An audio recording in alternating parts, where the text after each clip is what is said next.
KPM. Hai, Assalamualaikum warahmatullahi wabarakatuh dan salam sejahtera diucapkan kepada seluruh penonton Didik TV KPM. Hari ini anda bersama dengan saya, Aiman Sufian Azman. Hari ini kita nak sembang tentang subjek pendidikan Islam. Tapi sebelum tu murid-murid, pastikan anda kekal duduk di rumah. Jangan keluar rumah, stay at home, stay safe dan kita akan berjaya. Kalau kita nak bercakap, kekalkan penjarakan fizikal, pakai pelitup muka dan sentiasa memakai cecair pembasmi kuman. Alright, jom kita saksikan profil guru kita pada hari ini. Saksikan.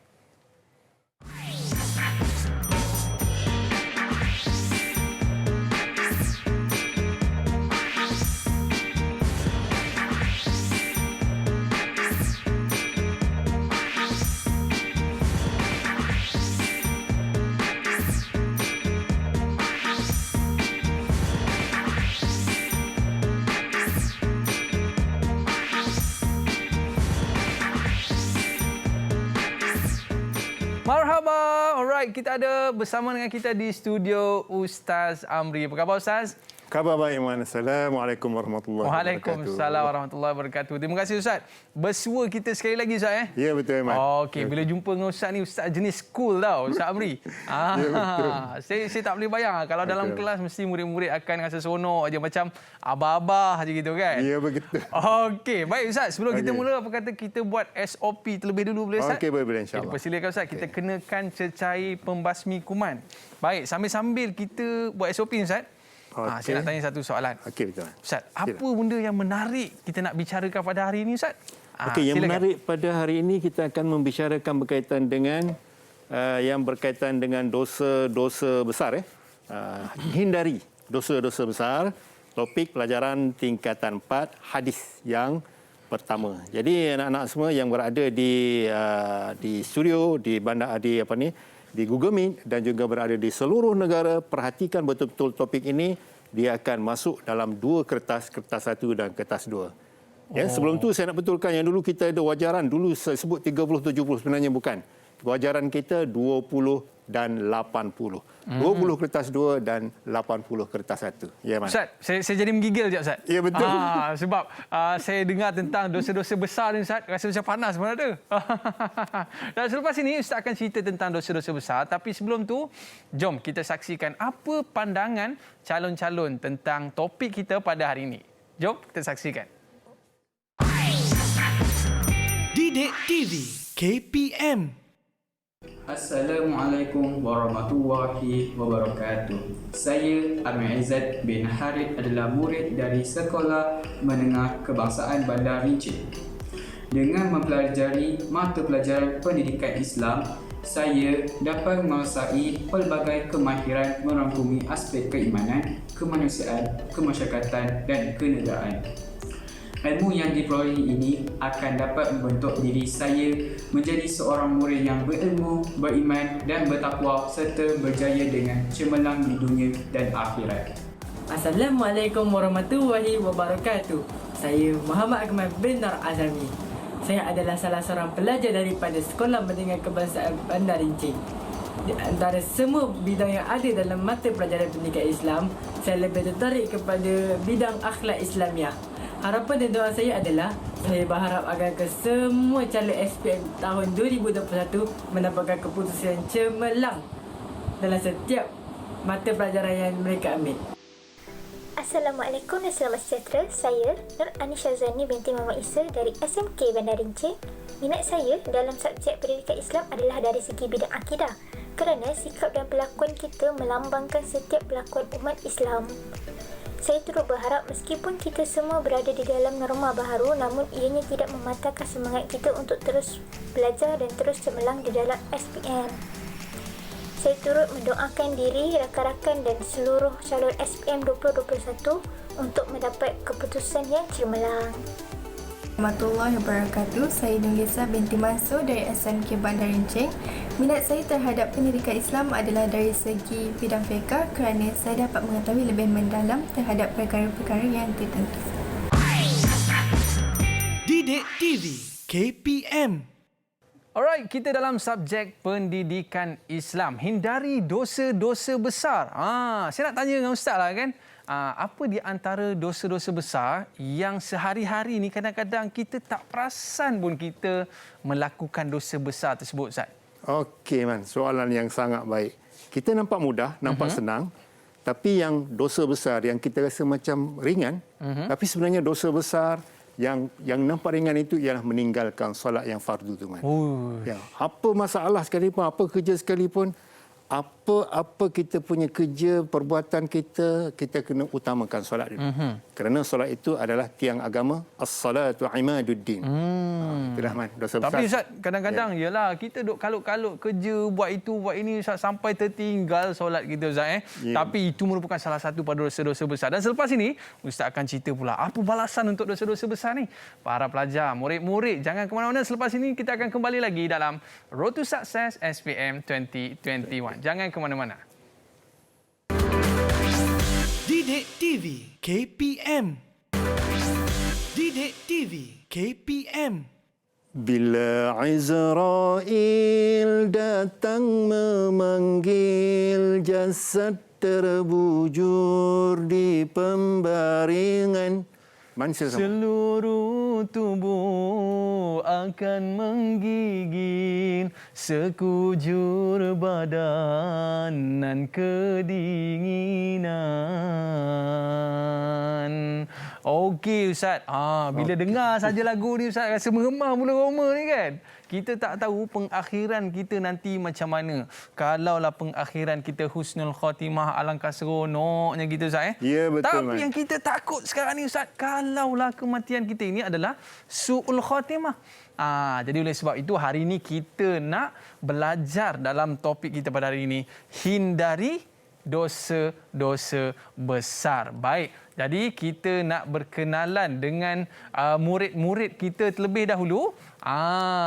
Adakah mereka dah bersedia ni? Nampak gaya dah senyum dah masing-masing ni. Okey, baik. First kali kita nak berkenalan dengan mereka dah bersedia ke belum ni murid-murid kita? Ting. Belum keluar lagi. Okey, first kali kita nak berkenalan dengan Nurin Adriana. Tapi sebelum tu, beri lambaian sikit. Hai semua. Sihat ke? Semua sihat Okey, baik. First kita nak berkenalan dengan Nurin Adriana. Boleh kenalkan nama anda dan kita nak tahu cita-cita tu apa ya? Cita-cita anda. Silakan. Assalamualaikum warahmatullahi wabarakatuh. Nama saya Nurin Adriana binti Ahmad Fuad. Dari sekolah SMK Bandar Rincing. Cita-cita saya ialah ingin menjadi seorang doktor. Wah, itulah cikgu. Kadang-kadang cikgu pula, saya panggil ustaz. Sekali bas apa macam cikgu kan. Bila kita tengok murid ni kalau pakai spek ni dia suka jadi doktor. Ya, betul. Tapi ustaz pakai songkok jadi ustaz lah kan. Baik, seterusnya kita nak tanya dengan Nur Anis. Silakan Anis. Assalamualaikum warahmatullahi wabarakatuh. Saya Nur Anisha Zani binti Muhammad Isa dari SMK Bandar Rincing. Cita-cita saya pun nak jadi doktor. Wah, ramainya doktor. Kalau doktor macam ni lah Ustaz, saya rela nak jadi pesakitnya kan. Okey, seterusnya kita ada Nur Lisa. Assalamualaikum dan selamat sejahtera. Nama saya Nur Lisa binti Mansur dari SMK Bandar Rincing. Cita-cita saya adalah nak menjadi pensyarah. Wah, nampak gaya pensyarah tu dah ada dah tu. Okey, kita nak bersama dengan Aizat. Silakan Aizat. Assalamualaikum warahmatullahi wabarakatuh. Waalaikumsalam. Nama saya Ahmed Izzat bin Harith daripada SMK Bandar Rincing. Cita-cita saya menjadi seorang doktor. Oh, ramai pula doktor kat sini kan. Boleh buat satu hospital lah satu ni kan. Dan kita nak tanya pula dengan Faris. Silakan Faris. Assalamualaikum warahmatullahi wabarakatuh. Nama saya Muhammad Faris Izzat bin Muhammad Amir. Saya dari SMK Bandar Rincing. Cita-cita saya nak jadi editor. Oh, nak jadi editor kena datang ke Didik TV belajar dengan abang-abang editor ni ramai ni kan. Dan seterusnya kita ada Muhammad Akmal. Dipersilakan. Assalamualaikum warahmatullahi wabarakatuh. Waalaikumsalam. Saya Muhammad Akmal. Okey. Cita-cita? Saya pelajar daripada sekolah SMK Bandar Rincing. Okey. Cita-cita saya jadi cikgu. Oh, cita-cita jadi cikgu. Okey, terima kasih kepada murid-murid kita pada hari ini. Macam-macam cita-cita ada Ustaz ada, tapi ramai nak jadi doktor ni. Okey, kalau macam tu kita tak bimbanglah. Walaupun kita sekarang ni penularan COVID-19 ni kita perlukan ramai doktor-doktor kan. Akan datang ni akan ada ramai doktor-doktor yang akan memenuhi hospital-hospital di Malaysia ni. Baik, Ustaz, hari ni subjek kita pendidikan Islam. Kita nak belajar tentang topik hadis iaitu hindari dosa-dosa besar. Dan murid-murid kita dah bersedia ke? Dah bersedia? Tunjuk good sikit. Alright. Okey, semua dah bersedia Ustaz? Tanpa lengah masa lagi, jom Ustaz kita mulakan pembelajaran kita pada hari ini. Silakan Ustaz. Okey, Man. Bismillahirrahmanirrahim. Assalamualaikum warahmatullahi wabarakatuh. Aiman dan juga semua kru ya. Dan juga anak-anak yang ada kat belakang ni, yang depan di skrin ini insya-Allah. Hari ini kita akan mulakan pengajian kita, pembelajaran kita iaitu hindari dosa-dosa besar. Hadis ya, hadis yang pertama tingkatan 4. Dan hadis yang pertama ada 4 hadis ini. Dia ada 2 kaedah dia. Ada 1, 2, 2, 3 surut 1 iaitu ujian bertulis. 1, 2, 2, 3 surut baca dengan betul. Baca dengan betul ni kita akan uji mereka ini dengan 2 orang guru di depan dan mereka akan membaca dengan guru penilai tersebut. Okey. Baik, kita lihat hadis ya. Sebelum tu saya nak betulkan lagi sekali bahawa wajaran untuk 1, 2, 2, 3 surut 1 dan 1, 2, 2, 3 surut 2, 1, 2, 2, 3 surut 1 ada 80 markah dan 1, 2, 2, 3 surut 2 ada 20 markah wajaran dia. Jadi nak tak nak memang kena baca dengan betul dan lancar. Untuk hadis ini 20 markah berada dalam kertas 2. Okey, hadisnya berbunyi begini. Ustaz baca dulu Okey, lepas ni kita nak sorang-sorang, kita nak untuk ujian bacaan di kertas 2 dulu. An Abi Hurairah radhiyallahu anin Nabi sallallahu alaihi wasallam. Sallallahu bukan sallallahu, sallallahu alaihi wasallam qal. Sebab kita waqaf dia jadi qal. Ijtanibus sab'al mubiqat. Dengar betul-betul. Lepas ni semua kali tiga-tiga ni insya-Allah anak-anak akan baca. Ijtanibus sab'al mubiqat. Qalu ya Rasulullah wa ma hun. Sebab nun ada tasydid. Wa ma hun. Baca dengan betul. Qal asyirku billah was-sihr wa qatl an-nafs allati harrama Allah illa bil haqq wa aklu riba wa aklu mal al-yatim wa at-tawalli yawm az-zahf wa qadhfu al-muhsanati al-mu'minati al-ghafilat. Muttafaqun alaih. Jadi sebelum adik-adik, sebelum anak-anak baca, jadi kita minta dulu ya Abang Aiman, Da'i Aiman untuk bacakan hadis ni. Kita nak bagi markah ni ya. Untuk Aiman dan juga murid-murid sekali kita bagi markah. Saya pun kena Ustaz Ya, kita bagi markah. Saya cuba Ustaz. Kertas 2. Kalau salah Ustaz, tolong betulkan Ustaz. Salah tak? Boleh InsyaAllah. Okey, saya cuba. An Abi Hurairah radhiyallahu anhu anin Nabi sallallahu alaihi wasallam qala ijtanibu sab'al mubiqat. Qalu ya Rasulullah wa ma hun? Qala asyirku billah was-sihru wa qatlun nafsi allati harramallahu illa bil haqq wa aklu riba wa aklu malil yatim wat tawalli yawmaz zahfi wa qadhful muhsanati al-mu'minati al-ghafilati. Muttafaqun alaih. Alhamdulillah Aiman.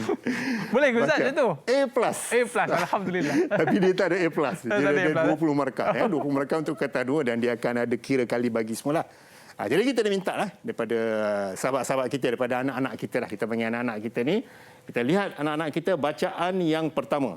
Kita mulakan dengan Faris dulu. Boleh Faris? Boleh Ustaz. Okey, silakan Faris. Ini jadi doktor ke apa tadi, Man? Oh, ya. Silakan. Kena pandai ni baca hadis. An Abi Hurairah radhiyallahu anhu anin Nabi sallallahu alaihi wasallam qala ijtanibu as-sab'al mubiqat. Qalu ya Rasulullah wa ma hun? Qala asyirku billah was-sihr wa qatlun nafsil lati haramallahu illa bil haqq wa aklur riba wa aklu malil yatim wat tawalli yaumaz zahf wa qazful muhsanatil mu'minatil ghafilat. Alhamdulillah. Bacaannya sangat baik. Oh, doktor pun pandai baca hadis Faris. Ya, satu tempat Faris Okey. Untuk yang lain-lain ni, apabila kita baca pada bil haqq ni, kita kena ambil masa sikit untuk berhenti. Dia jadi qalqalah akbar dari segi al-Quran tajwid lah. Tapi kita kena baca gini. Wa ma hun qal asyirku billahi was-sihr wa qatlun nafsi allati harramallahu illa bil haqq. Okey, silakan Amir Aizat pula. Sebab dia masuk kertas dua, kita semua kena baca. Ni markah banyak Ustaz kat sini. Markah 20 markah. Oh, okey. Silakan. Okey, silakan Amir. Okey. An Abi Hurairah radhiyallahu an anin Nabi sallallahu alaihi wasallam qala ijtanibus sab'al mubiqat. Qalu ya Rasulullah wa ma qul? Qala asyirku billah was-sir wa qatlun nafsil lati harramallahu illa bil haqq wa aklu riba wa aklu malil yatim wat tawalli yaumaz zaf wa qazful muhsanatil mu'minatil ghafilat. Muttafaqun alaih. Alhamdulillah. Dia ada beza tadi baca kan? Okey, Faris baca macam tu, Aiman Amir baca begitu, tapi tengok pada kalimah was-sihr. Kena sebut betul-betul ni was-sihr, sihir. Okey, kita minta Anis Syazwani, sila. Okey, silakan. An Abi Hurairah radhiyallahu an anin Nabi sallallahu alaihi wasallam qala ijtabi'us sab'al mubiqat. Qalu ya Rasulullah wa ma hun? Qala asyirku billah was-sihr wa qatlun nafsil lati haramallahu illa bil haqq wa aklul riba wa aklul malil yatim wa tawalli yaumaz zaf wa qasful muhsanatil mu'minatil ghafilat. Muttafaqun alaihi. Okay, alhamdulillah. Terima kasih. Ijtanibus sab'al mubiqat. Jadi nak baca di depan penilai nanti, kena baca dengan betul. Ijtanibus sab'al mubiqat. Baris dan juga sebutan makhraj akan dikira markah. Okay, kita persilakan peserta dari... Okey, silakan Adriana. Silakan. An Abi Hurairah radhiyallahu an anin Nabi sallallahu alaihi wasallam qala ijtanibus sab'al mubiqat. Qalu ya Rasulullah wa ma hin? Qala asyirku billahi was-sihr wa qatlun nafsil lati harramallahu illa bil haqq wa aklu riba wa aklu malil yatim wa tawalli yaumaz zaf wa qazfu muhsanatil mu'minatil ghafilat. Muttafaqun alaih. Alhamdulillah. Okey. Ya, okey. Kalau maknanya murid-murid ni rasa dapat full mark lah Ustaz belum. Oh, belum lagi. Sebab dari segi sebutan contoh macam Syazwani tadi, dia baca baris tu agak tak betul sikit dan juga makhraj. Kita ijtanibus sab'al mubiqat. Dari segi makhraj huruf tu kena nyatakan betul-betul Okay, kita minta Akmal. Silakan Akmal. An Abi Hurairah radhiyallahu anhu anin Nabi sallallahu alaihi wasallam qala ijtanibus sab'al mubiqat. Qalu ya Rasulullah wa ma hun? Qala asyirku billahi was-sihr wa qatlun nafsil lati harramallahu illa bil haqq wa aklur riba wa aklu malil yatim wa tawalli yaumaz zaf wa qazful muhsanatil mu'minatil ghafilat. Muttafaqun alaih. Alhamdulillah. Ya, belum dapat markah penuh lagi. Kita nak cari ni markah yang paling tinggi dalam kalangan kita ni. Silakan Nulisah yang terakhir, peserta terakhir. An Abi Hurairah radhiyallahu anhu عن النبي صلى الله عليه وسلم قال اجتنبوا السبع الموبقات قالوا يا رسول الله وما هن قال الشرك بالله والسحر وقتل النفس التي حرم الله إلا بالحق وأكل الربا وأكل مال اليتيم وتولي يوم الزحف وقذف المحصنات المؤمنات الغافلات متفق عليه. Alhamdulillah, kita dah ada 6 peserta untuk bacaan hadis. Dan untuk anak-anak yang berada di luar sana dan juga anak-anak yang ada dalam ni, baca dengan betul, baris yang betul, makhraj yang betul. Nolisa tadi dia baca cepat sikit. Cepat apabila cepat, dia akan tersilap pada baris, tersilap pada makhraj. Bil haqq, sepatutnya gitu. Jadi baca dengan betul, tepat dan juga makhraj yang betul. Itu adalah markah untuk kertas 2 sebanyak 20 markah. Ya, satu daripada 4 hadis itu kena baca dengan betul, akan diuji nanti. Dah tak lama lagi dah. Ini dah bulan 6. Betul. Bulan 7 8 penangguhan itu mungkin dalam 7 8 kita dah mula buat ujian. Bersedia untuk bacaan hadis. Ustaz, saya ada satu soalan. Okey, silakan. Kalau lah Ustaz, contoh kalau dia jenis suka baca satu-satu, ijtanibu as-sab'a al-mubiqat. Apa pandangan Ustaz? Boleh ke? Boleh, Man. Tapi dia punya kesempurnaan baca tu tak nampak lancar lah. Jadi kena bacanya biar lancar. Dan Nak berhenti bersambung. boleh. Tapi dia kena berhentikan di hujungnya dengan baris yang mati. Contoh, qalu ya Rasulullah wa ma hun qal. Bukan qala, tapi qal sebab dia berhenti. Waqaf. Dia jadi qal. Jadi anak-anak yang di luar sana ataupun yang ada dalam ni, pastikan baca dengan betul, makhraj yang betul dan juga baris yang betul supaya kita dapat markah yang baik untuk kertas 2. Dan kertas 1 dalam hadis ini juga kita akan bincangkan satu per satu yang berkaitan dengan hadis ini. Okey. Ustaz nak beritahu yang pertama, Man. Silakan. Kita tengok yang pertama, an Abi Hurairah, pada Abi Hurairah radhiyallahu anin Nabi sallallahu alaihi wasallam, ijtanibus sab'al mubiqat. Jauhilah.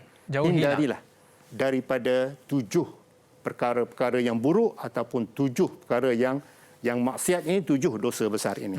Antaranya, qalu ya Rasulullah, wahai Rasulullah, sahabat bertanya, wa ma hun? Apa itu? Yang 7 dosa besar itu apa itu? Disebut dalam ke-7 dosa besar itu dalam hadis ini. Yang pertama iaitu asyirku billah, dosa yang besar, paling besar. Dalam ayat disebut asyirku ni adalah lazulmun azim, ya, kezaliman yang sangat besar. Itu asyirku, syirik kepada Allah. Wasihr, dan juga sihir. Yang seterusnya, wa qatlun nafsil lati harramallahu illa bil haqq, membunuh yang diharamkan oleh Allah melainkan illa bil haqq, melainkan dengan kebenaran. Di atas kebenaran, buat salah ataupun mengedar dadah banyak-banyak, itu adalah kebenaran. Wa aklur riba, makan riba. Wa aklu malil yatim, makan harta anak yatim. Wa tawalli yaumaz zahf wa qazful muhsanat al-mu'minat al-ghafilat. 7 dosa besar. Kita lihat satu persatu. Ini antara satu contoh soalan dia minta kita dia minta bergaris. Perkataan bergaris, sila beri makna bergaris. Asyirku maknanya syirik. Wasir adalah sihir. Dan kita lihat 7 dosa besar ni. Ustaz sebut ulang balik sekali. Kalaulah anak-anak di luar sana faham dan maklum betul-betul yang 7 perkara dosa besar ini, maka soalan-soalan yang seterusnya akan dijawab, mudah untuk dijawab, insya-Allah. Okey, yang pertama, syirik, sihir. Kita minta Akmal, silakan baca Akmal. 7 dosa besar. Okey, Ustaz. Okey, silakan. 1. Syirik kepada Allah. 2. Sihir. Yang kedua, sihir. Yang ketiga, membunuh. Yang keempat, makan riba. Yang kelima, makan harta anak yatim. Yang keenam, lari daripada lari dari medan perang. Lari dari medan perang. Ya. Yang ketujuh, menuduh perempuan yang beriman dan suci berzina. Okey, itu adalah 7 dosa besar. Okey. Faham aja hadis itu kan? Betul. Yang datang soalan macam mana sekarang akan dapat jawab dengan baik. Ya? Okey. Okey, 7 dosa besar tu faham. Anak-anak di luar sana ataupun ada yang kat dalam ni, perhatikan ataupun fahami betul-betul 7 dosa besar itu insya-Allah. Dan kita akan perhalusinya satu persatu. Okey, seterusnya kita lihat syirik dulu. Ya, sebelum kita untuk slot ini, kita tengok syirik yang pertama dulu, menyekutukan Allah dengan perkara lain. Ya, dengan perkara lain pada zat, sifat dan af'alnya. Perbuatan Allah kita boleh samakan dengan perkara yang lain. Zat Allah kita boleh samakan dengan makhluk lain, dan juga perkataan Allah, sifat-sifat Allah itu tidak boleh samakan dengan Allah. Itu adalah syirik yang besar. La zulmun azim, kezaliman yang besar. Itu syirik kepada Allah Subhanahu Wa Taala. Apa kesan dia? Kesan dia merosakkan akidah, merosakkan pahala amalan. Buat amal macam mana baik pun, sekali sedekah banyak-banyak, buat ibadat banyak, tapi syirik kepada Allah, maka amalan dia tidak diterima oleh Allah Subhanahu Wa Taala. Ada 2 syirik, iaitu syirik khafi dan syirik jali. Antaranya syirik jali menyembah berhala, meyakini Nabi Isa anak Allah, dan syirik khafi riak, ujub dan takabur. Ni jelas tak Jelas. Jali itu jelas, khafi itu sembunyi. Oh. Begitu. Okey, seterusnya kita nak ada untuk soalan SPM nanti itemnya, apakah maksud syirik? Jadi dah sebut tadi, syirik ialah menyekutukan Allah dengan perkara lain pada zat, sifat dan af'alnya.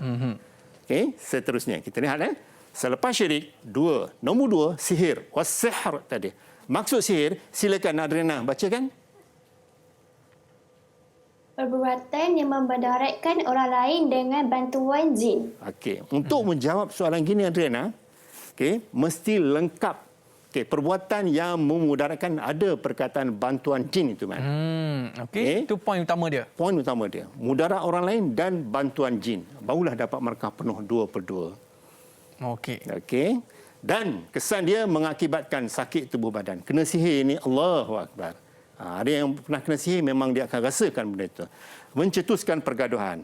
Yang tu tuduh yang ni tuduh yang tu. Ni orang dekat ni dia kata ni.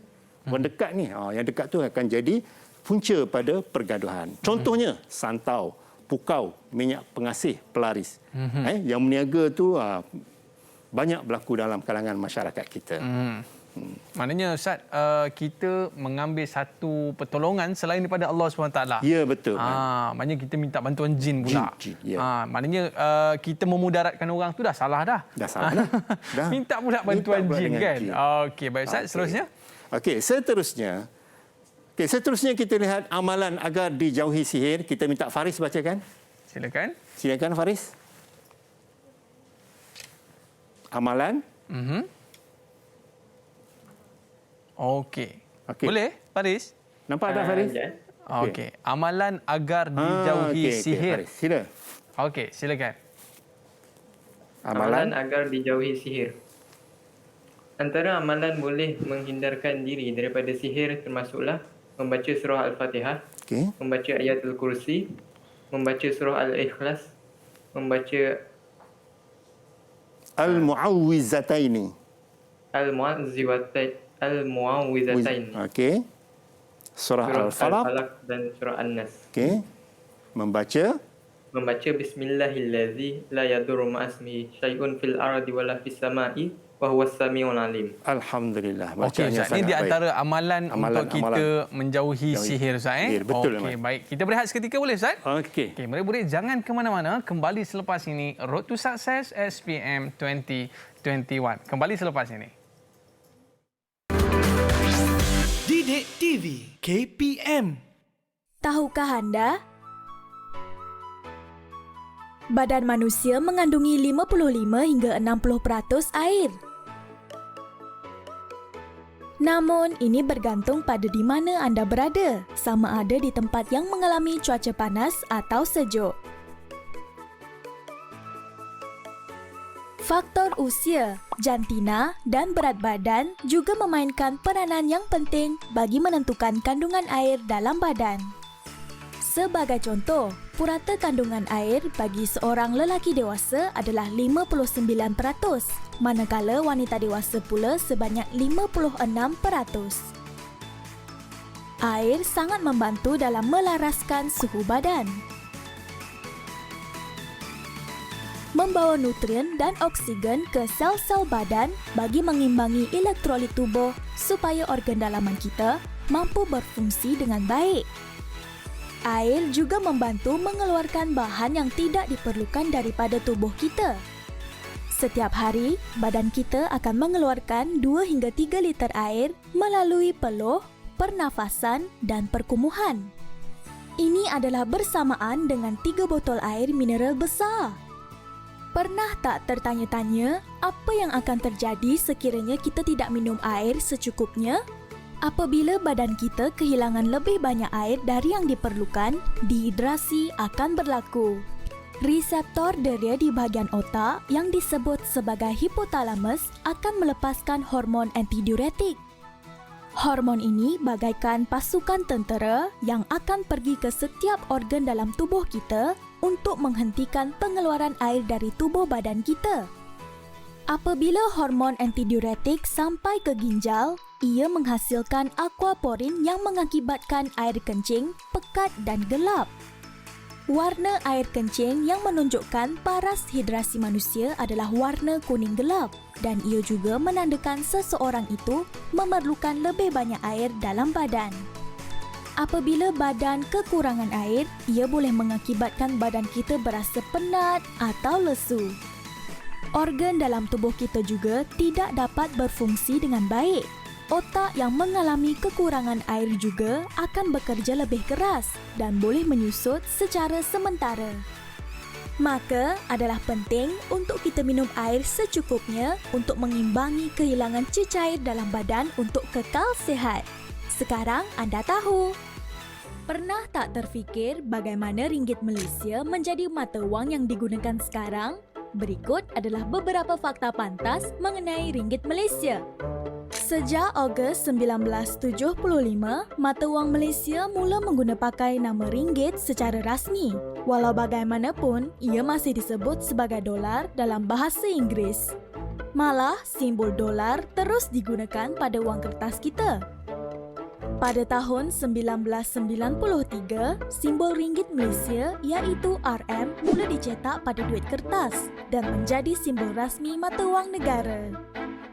Antara lain, simbol RM juga digunakan untuk membezakan mata wang Malaysia dengan mata wang negara Brunei yang turut mengguna pakai istilah ringgit.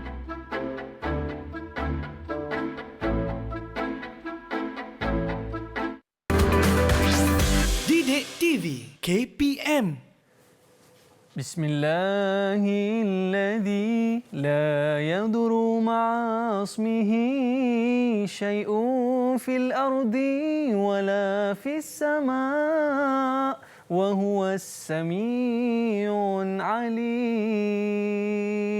Alright, kita kembali dalam Road to Success SPM 2021. Itu di antara ayat Ustaz yang kita boleh baca untuk menghindarkan diri kita dari sihir.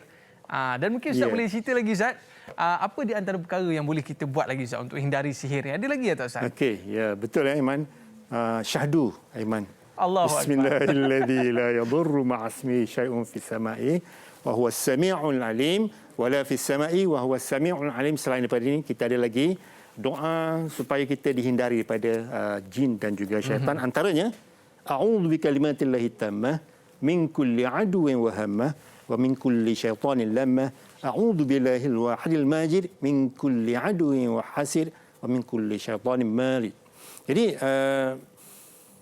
selain daripada ini dan banyak lagi doa-doa yang ada supaya kita ni terhindar daripada perbuatan sihir ini. Jadi sihir ni ialah apa dia? Sihir ni ialah saya sebut tadi iaitu pertama dia sebut perbuatan yang memudaratkan orang lain dengan bantuan jin. Okay, kalau kita nak jawab soalan, apakah maksud sihir? Sihir mesti ada dua isi itu. Perbuatan memudaratkan orang lain, ada bantuan jin. Baru dapat dua markah. Ya? Baik, kita seterusnya. Yang ketiga, iaitu yang ketiga yang perlu kita jauhi ialah dosa besar yang membunuh. Dia membunuh jiwa orang lain. Okey, apa maksud dia? Perbuatan menghilangkan nyawa seseorang. Ya, menghilangkan nyawa terpulanglah sama ada dengan cara menikam, meracun ataupun menembak, itu membunuh jiwa orang lain melainkan dengan hak ataupun dengan kebenaran. Dengan kebenaran itu apa? Dia buat salah yang membolehkan kita bunuh dia, dia buat salah yang contoh yang ada hukuman ni, mengedar dadah, heroin dan sebagainya, itu dengan hak dia panggil. Dihukum oleh pemerintah. Pemerintah. Tapi satu bunuh je boleh, Ustaz. Bunuh nyamuk lah, Ustaz. Bunuh nyamuk boleh. Itu lain lah. Okey. Itu bunuh nyamuk boleh. Tak boleh untuk kita membunuh, melainkan pihak pemerintah yang boleh menetapkan hukum bunuh itu kepada golongan-golongan yang telah ditetapkan. Betul, Ustaz? Ya, betul, Aiman. Baik. Okey, baik, seterusnya. Kesannya? Kesannya, dia boleh menyusahkan keluarga mangsa dan boleh memporak-perandakan masyarakat. Ya? Bergaduh antara masyarakat, bergaduh antara keluarga mangsa dan juga keluarga pembunuh. Tambah akan pula, jadi yang dibunuh itu adalah ketua keluarga. Ya, betul. Yang ditinggalkan anak-anak yatim. Baik. Okey, baik. Seterusnya, yang keempat. Yang keempat, riba.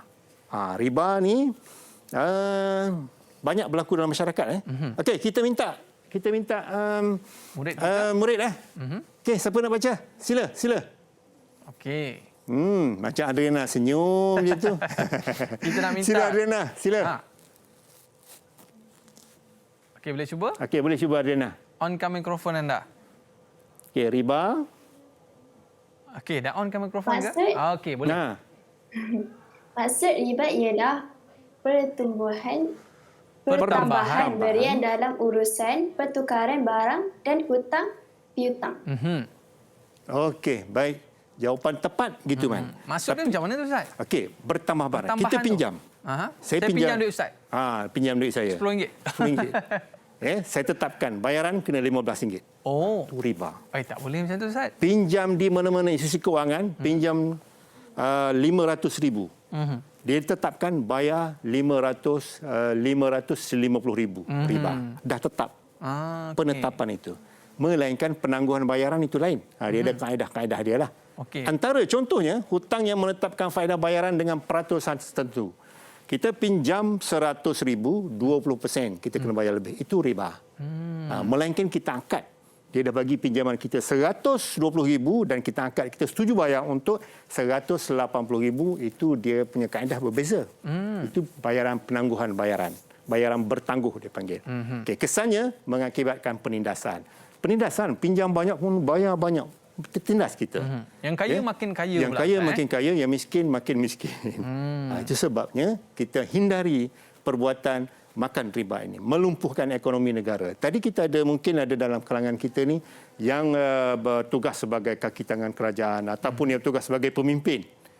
Kena buat sesuatu lah untuk menghindarkan riba yang jika berleluasa dalam masyarakat. Yang kelima, makan harta anak yatim. Okey, makan harta anak yatim.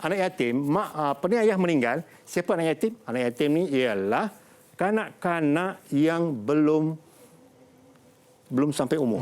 Kalau umur 60 tu tak kira lah. Itu bukan anak yatim tu. Kecuali nama dia yatim lah. Okey, Muhammad yatim dia bujang sampai ketua, kan? Itu yatim lain. Okey, ini memakan harta anak yatim, kita diberi amanah untuk menjaga harta tersebut, untuk menguruskan harta tersebut. Kalau kita makan dengan cara yang tidak sah, cara yang tidak halal, maka dia akan menzalimi anak yatim tersebut. Melainkan ada hak-hak dia. Kita menguruskan harta dan kita ada sedikit ganjaran untuk menggunakannya dengan kadar yang sepatutnya. Itu maksudnya kalau lebih itu maknanya menyalahgunakan harta anak yatim. Antara contohnya ialah menggunakan harta untuk kepentingan peribadi. Yang ni macam apa ni, Sulisa nak baca je ni. Silakan Sulisa. Okey, makan harta anak yatim. Makan harta anak yatim ialah menggunakan harta anak yatim dengan cara yang tidak dibenarkan oleh syarak. Contoh? Okey, contohnya? Contohnya? Contohnya membelanjakan untuk kegunaan peribadi, memegang amanah secara berlebih-lebihan. Okey. Dan itu menyalahgunakan harta anak yatim. Okey, kesan dia? Kesannya mengakibatkan penindasan dan juga menjejaskan hubungan kekeluargaan. Okey, alhamdulillah. Yelah, dia kadang-kadang berlaku dalam keluarga, Ustaz. Jelas saya sebisa. Ya, betul-betul. Okey. Biasanya kadang kematian pakciknya. Kematian pakcik. Lalu anak-anak itu, ni pakcik yang jaga. Ya. Jadi hartanya banyak ditinggalkan oleh si mati. Si mati, Tapi akhirnya Ustaz digunakan dengan Cara yang tidak- berlebih-lebihan. Betul. Tapi kalau digunakan untuk perbelanjaan, menjaga anak-anak buahnya tu tak ada masalah, Ustaz. Ya, betul-betul. Oh, maknanya guna dengan kadar yang sepatutnya Dengan kadar saja. yang sepatutnya. Kalau lebih tu, itu di antara dosa-dosa besar, Ustaz. Ya, betul. Itu dah jadi makan harta Baik, anak Ustaz. yatim. Seterusnya, Ustaz, boleh Okey, kita teruskan? seterusnya, yang ni kita lihat yang ke-6. Ya, lari dari medan perang. Lari, apa maksud lari dari medan perang? Yang ni macam Syazwani macam senyum dia nak baca je. Silakan. Kan dah agak dah Syazwani. Okey, silakan. Lari dari medan perang. Ha. Meninggalkan medan peperangan menghadapi musuh. Okey.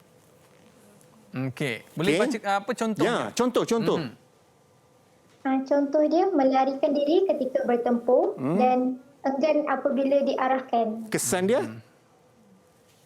Kesan dia, keselamatan negara akan terancam. Dan yang kedua, negara akan terdedah kepada penjajahan dan campur tangan asing. Okey, terbaik Syazwani. Terbaik. Kalau macam kita ni pula, Ustaz, kita tak adalah lagi dalam medan peperangan, Ustaz.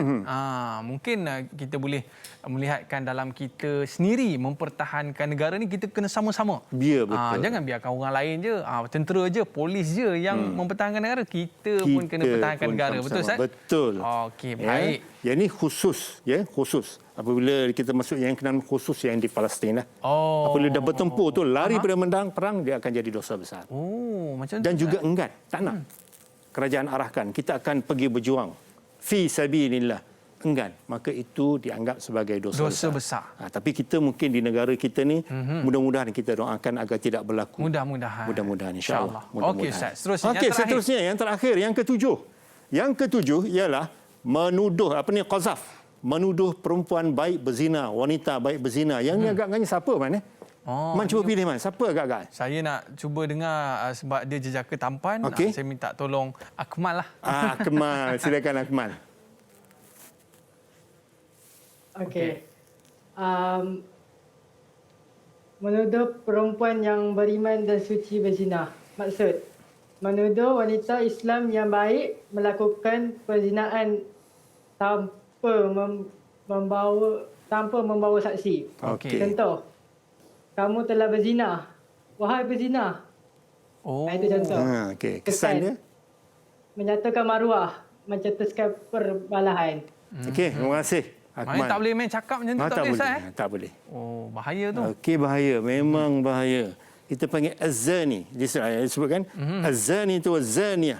Nama cantik Zaniyah, tapi adalah penzina perempuan. Az-zani, penzina lelaki. Wahai az-zani, wahai penzina. Maka itu adalah sepanggil qazaf. Hukuman bagi qazaf ni ialah 80 kali sebatan. 80 kali sebatan. Ya, bagi orang yang menuduh perempuan baik berzina ini, jika dia tidak dapat membuka saksi, maka dia kena dihukuman dia 80 kali sebatan. Tapi saya bergurau je, Ustaz. Bergurau tak boleh pun juga, Ustaz? Tak boleh, tak boleh. Bahaya juga ni main sebut-sebut macam ni, Main Ustaz. sebut-sebut. Macam talak pun tak boleh main sebut-sebut. Ya, aku ceraikan kau dengan talak 3. Tak boleh. Dan main hukumannya sebut-sebut. cukup besar tadi, Ya, Ustaz. hukuman cukup besar. Ya. Jadi, terima kasih Akmal. Tujuh qazaf ni ialah menuduh wanita Islam yang baik melakukan perzinaan tanpa membawa saksi. Jadi apabila qazaf ni, dia panggil ada satu istilah dipanggil membayar kifarah. Okey, kifarah. Kalau kifarah ni, dia ada tiga kaedah, tiga cara untuk menyelesaikan kifarah ni. Yang pertama, iaitu berpuasa.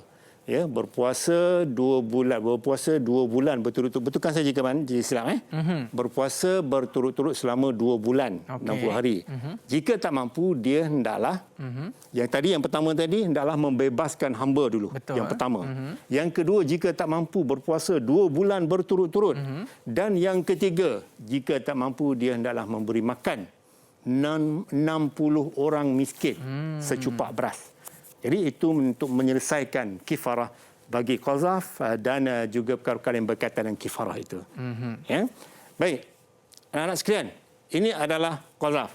Ingat hukuman qazaf 80 kali sebatan. Kita ada dalam spektrum ilmu itu, dan perhatikan juga untuk spektrum ilmu juga boleh dibuat item ataupun soalan. Oh. Okey. Contoh. Jadi kita nak tanya soalan apakah hukuman? Okey, apakah hukuman bagi orang yang menuduh perempuan berzina? 80 kali sebatan. Ya. Okey, ada 3 angka yang perlu diperhalusi oleh anak-anak di luar sana dan juga anak-anak di sini. Yang pertama 100 kali sebatan bagi penzina yang belum berkahwin. Okey. Okey, 80 kali sebatan. Dan 40 kali sebatan bagi peminum arak. Jadi ketiga-tiga hukuman ini, ya, ketiga-tiga hukuman ini kena perhalusi dan kena ingat angka dia. Oh. Jangan silap tulis angka. Contoh, ya, qazaf. Angka dia tulis 81.5. Salah. Tak boleh Ustaz Tak boleh. Sikit lagi tu. Sikit pun tak boleh. Okey. 79.9. Salah. Tepat. Salah juga. 80 kali sebatan. Maknanya fakta ni kita jangan lupa dan kita kena tulis dengan betul. Ya, betul. Baik Ustaz. Okey, yang ni saya minta Amir. Amir Aizat ni. Kita nak memahirkan tulisan Jawi ni, bacaan Jawi ni. Silakan Amir. Spektrum ilmu. Maksud al-ghafilat ialah orang yang bersih hati dan pemikirannya daripada lintasan dan niat untuk melakukan perzinaan dan sentiasa memelihara diri daripada terjebak ke dalam maksiat. Kita minta Adriana aku ulang lagi sekali sebab kita nak memahirkan Jawi itu. Silakan Adriana. Spektrum ilmu. Okey. Maksud al-ghafilat ialah orang yang bersih hati dan pemikirannya daripada lintasan dan niat untuk melakukan penzinaan dan sentiasa memelihara diri daripada terjebak ke dalam maksiat. Okey, terima kasih Adriana. Dan yang lain-lain pun, sebab semua dalam buku teks adalah Jawi dan bahasa Arab, termasuk Quran, termasuk hadis, jadi kita kena mahir tulisan Jawi. Walaupun tidak ada untuk 20 untuk KSSM ni, tiada item berkaitan dengan Jawi, tapi kita kena mahirkan juga dengan sentiasa membaca buku teks dan juga sentiasa membaca tulisan-tulisan Jawi, insya-Allah. Ya. Dan kita seterusnya iaitu pengajaran hadis. Okey, pengajaran hadis ni untuk menjawab pengajaran hadis ni, ya, anak-anak di luar sana dan juga anak-anak yang ada dalam bersama-sama kita pada hari ini, untuk menjawab pengajaran hadis sama juga untuk menjawab pengajaran ayat, kita mulakan ayat dengan kita hendaklah. Okey, saya ulang ya. Kita mulakan dengan kita hendaklah. Okey, contoh. Okey, kita hendaklah, baru kita akan masuk isi.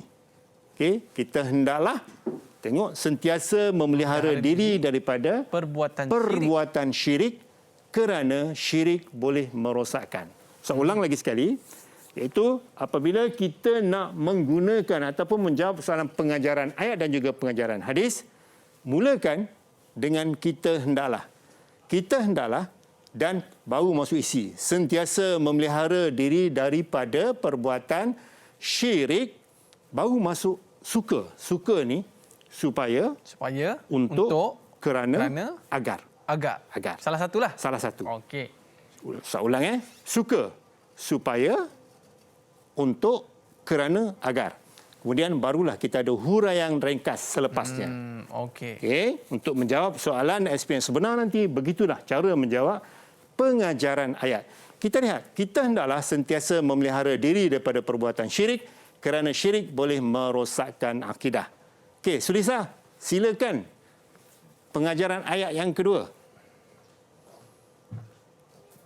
Kita hendaklah menghindarkan diri daripada perbuatan membunuh kerana membunuh melanggar hak asasi manusia. Okey, terima kasih kepada Sulisa. Okey, gitulah cara menjawab pengajaran ayat dan juga pengajaran hadis. Mulakan dengan kita hendaklah, isi kemudian suka, supaya, untuk, kerana, agar. dan diakhiri dengan huraian ringkas. Okey, seterusnya. Okey, pengajaran hadis dan kita lihat penilaian dia. Okey, penilaian ataupun item yang ada dalam buku teks tu, nanti selesai saja kita dah bersiaran ini, maka hendaklah menganalisa, membuat, menjawab, mencatat dalam buku nota dan juga modul yang telah kita sediakan. Ini di antara jenis soalan ataupun bentuk soalan yang bakal keluar dalam peperiksaan. Ya, betul, insya-Allah. Okey, jom kita try buat kita latihan. pun tak tahu soalan ni macam mana lagi, Man. Sebab kita KSSM ni baru, Ustaz? Baru tahun pertama. Jadi kita kena baca semua sekali satu buku teks tu, dan kaedah-kaedah tadi telah diselesaikan, telah dinyatakan. Kaedah untuk menjawab soalan pengajaran, kaedah menjawab soalan terminologi, kaedah menjawab soalan yang berkaitan dengan kesan, berkaitan dengan cara mengatasi, berkaitan dengan faktor. Kita lihat satu contoh. Satu contoh. Jelaskan 2 faktor syirik. Ya, faktor. Yang pertama, ingat formula. Formula dia IKT. IKT. IKT. Apa formula dia? IKT, iman yang lemah, kurang didikan agama dan terpengaruh dengan rakan sebaya. Formula dia, ada formula dia. Panduan. Menjawab soalan kebat. Soalan kebat, syirik merupakan kezaliman yang besar. Kemukakan hujah anda tentang cara untuk menghindarkan diri daripada perbuatan syirik. Kita lihat jawapan, contoh jawapan. Dia ada ciri-ciri kebat ni, sekurang-kurangnya dia ada ni. Dipanggil stimulus. Stimulus ni gambar ke fakta ke, itu stimulus. Dan dia ada di bawahnya yang ada kaitan dengan stimulus itu. Dan contoh jawapannya, begini contoh jawapan dia. Okey, hujah saya. Mulakan dengan hujah saya dulu. Macam Syazwani. Okey, macam Syazwani, macam nak baca aja tu. Silakan. Okey, silakan. Silakan. Hujah saya, cara untuk menangani. Kita paparkan di skrin. Boleh baca. Okey, boleh baca. Hujah saya, cara untuk menangani perbuatan tersebut ialah dengan cara mempertingkatkan ilmu yang benar dengan menghadiri majlis ilmu seperti kelas agama, majlis talqin dan halaqah. Hal ini kerana ilmu akan menjadi benteng dalam mempertahankan diri daripada perkara-perkara maksiat, khususnya perbuatan syirik. Ciri-ciri orang yang berilmu ialah orang yang sentiasa melakukan kebaikan dan menghindarkan diri daripada perbuatan maksiat. Oleh itu, kita hendaklah sentiasa berusaha menuntut ilmu yang benar agar dilindungi Allah Subhanahu Taala. Okey, baik, selesai kita hari ini berkaitan dengan soalan kebat, dan begitulah. Ni biasa berapa markah, Ustaz? Yang ni biasanya 4 markah. Okey, Ustaz. Biasanya 4 markah. 4 markah ni rasanya mereka boleh dapat sekolah, semua sekali. Baik, Ustaz, sebelum kita tamat pembelajaran kita pada hari ini, apa kata Ustaz, sikit nasihat daripada Ustaz untuk murid-murid SPM 2021. Silakan, Ustaz. Okey, sedikit nasihat untuk anak-anak murid di luar sana dan juga di studio ini. Maka yang pertama sekali, lihat pada hadis ini, baca dengan betul dan perhatikan juga 7 perkara yang boleh menyebabkan dosa besar itu, dan kita hindarilah 7 perkara dosa besar ini. Dan kita tahu pengertian hadis, maka kita boleh jawab soalan dengan baik untuk SPM 2021. Okey, terima kasih kita ucapkan kepada Ustaz Amri. Datang daripada SMK Bandar Rincing, Semenyih, Selangor. Dan terima kasih juga kepada murid-murid yang bersama dengan kita pada hari ini. Kita ada Adriana, Nur Anis, Nur Lisa, Amir, Faris dan juga Akmal. Terima kasih semua. Boleh bagi lambaian kasih sayang anda sikit tak? Lambai sikit boleh? Okey, terima kasih semua. Rezeki kita jumpa lagi. Terima kasih Ustaz. Kepada para penonton, murid-murid sekalian, terima kasih anda semua. Memang awesome. Rezeki kita jumpa lagi. Bye-bye. Assalamualaikum warahmatullahi wabarakatuh. Waalaikumsalam warahmatullahi wabarakatuh. Didik TV KPM. Assalamualaikum warahmatullahi wabarakatuh. Saya mewakili penjaga murid-murid SMK Bandar Rincing ingin mengucapkan semoga semua murid-murid yang bakal menduduki SPM tahun 2021 ini bakal memperolehi keputusan yang cemerlang dalam peperiksaan SPM nanti, insya-Allah. Assalamualaikum warahmatullahi wabarakatuh. Saya mewakili daripada penjaga anak-anak di sekolah menengah Bandar Rincing mengucapkan kepada pelajar-pelajar tingkatan 5, mudah-mudahan mereka mendapat kejayaan yang cemerlang pada SPM tahun 2021 insya-Allah.